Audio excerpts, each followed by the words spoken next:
Достор кандайсыңар? Жаңы эле операторлорум чалып, Айнура эже ошо аллергия боюнча бир пост берип койсоңор жакшы болот эле, элдин баары сурап атат, гречканы кантип жейбиз, активированный угольду кантип ичебиз деп. Мен өзүм жөнүндө айтып кетейин. 3 жылдан бери мен жай мезгилинде ошо эрмемге аябай катуу аллергия болом да, көзүм тим эле ачышып, кычышып, ачылбай калат, кийин чылпактапчы.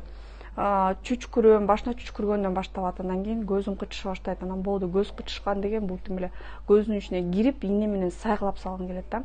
Өзүм дерматолог болгондон кийин мурда мен эми башка пациенттерди дарылаганда өзүм албетте өзүм сезбегенден кийин буну ичкиле, буну ичкиле, буну ичкиле деп койчумун да. Анан өзүм башыман өткөндөн кийин кандай гана антигистаминдий таблеткалар ичип көргөн жокмун.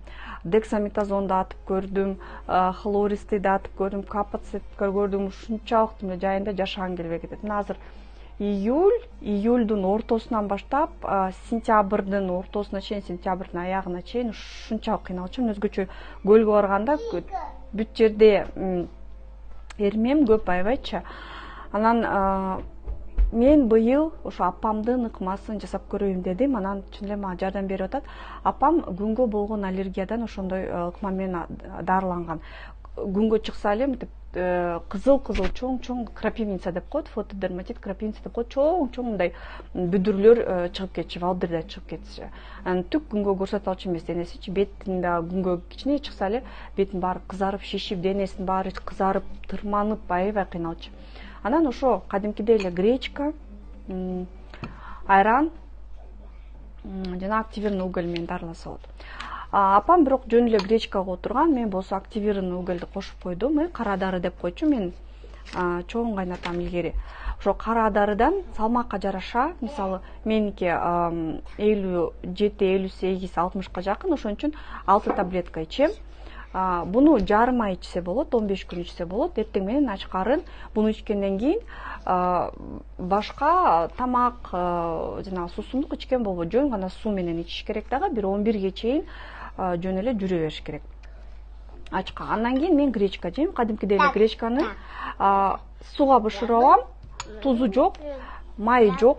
Анан айран кошом. Мына мен үйдөгү айранды алдым. Кадимкидей уютулган базардагы айран. Жөн эле аралаштырып туруп, кечке жей берем. Канчалык кааласаңар ошончолук жегиле. Ачка болосуңар, бир аз слабость болосуңар, эч нерсе болбойт. Үйдөн жатып, эс алып, ошол күнү эс алсаңыз болот. Анан кайсы убакта жейм дейт. Кечке жей бергиле, жана суу иче бергиле, покормлю. Анан суу иче берсеңер болот. Канча күн жейм деп сурап атышат. Мен мисалы кан басымым өтө төмөн.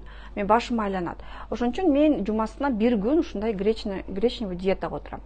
Бирок мүмкүнчүлүк болсо 3, анан организм аябай жакшы болсо 5 күнгө чейин ушундай диетага отурса аябай жакшы тазаланат. Мына азыр август болуп калды. Мен ушул убакта монтип терезени ачык кое алчу эмесмин. Мурдума атан фильтрларды сатып алып, ошо фильтрлар менен дем алчумун деп, же дем ала албайсың, же андан да жардам берчү эмес, фенистил ичип алып кечке уктачумун, же башка антиаллергический ичип алып. Ушунчалык жашоом татаал болчу. Азыр мына анча кычып атат, мен кечээ балык жеп койгом, балык жеген болбойт. Диета кармаш керек, албетте моундай малина болбойт, мен балама мына алып бердим, лимон болбойт, кофе болбойт, ачуу тамактар болбойт, сырты кызыл, помидор көп жебегиле, дагы балык, жумуртка көп жебегиле, тооктун этин абайлаш керек. Негизи эле кызыл, цитрусовый, анан фастфуд тамактар, кетчуп, чипсы дегендер жебеш керек.